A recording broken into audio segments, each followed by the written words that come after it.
زمانې لیول سره د خلک اکثر عوام ډیپریشن ډېر شکار شوي دي که نه.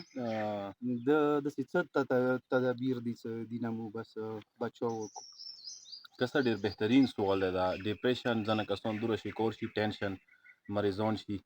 ایدی شارټ زه یوه فرموله درته وښیم کسا.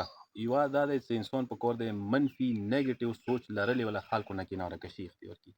ځنه کسان وي هغه همیشه منفي سوچ لري، هر شي ته منفي نگاه کوي، هر شي باندې منفي کمنټ کوي. داسې کسان څه وریا شي ډیپریشن به ده کم شي.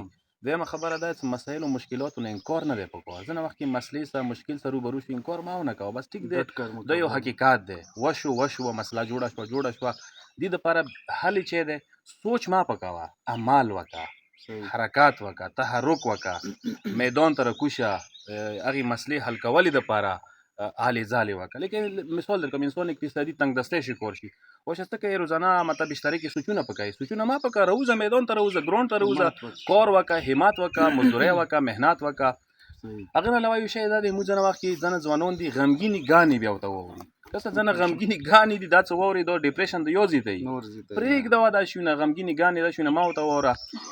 یو دا دی چې ځینې کسان یو بند ماحول کې مطلب وي، بند کمره مثلا یا دیرای دی، یا وخت هسټل دی، یا وخت بهر ملک دل که یورپ کې انفرادي زندگی تیری، انفرادي کور کې، بند ماحول کې، تاریک ماحول کې، هغه نه لږ راوځه ملګرو سره ګیدرینګ ته روزه، لږ غونته کې ته یو بل سره مطلب محفل جوین کا، هغه بند ماحول نه لږ راوځه، ډیپریشن به د خپله په خپله کم شي. دې نه علاوه اخري څه ته وښیم یو مسله دا دی موږ ډېر زیات حد نه زیات موبایل سره وابسته شو.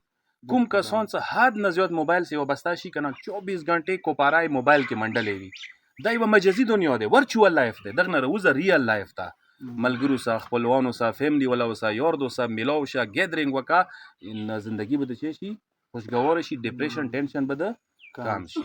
والسلام علیکم ورحمت الله وبرکاته.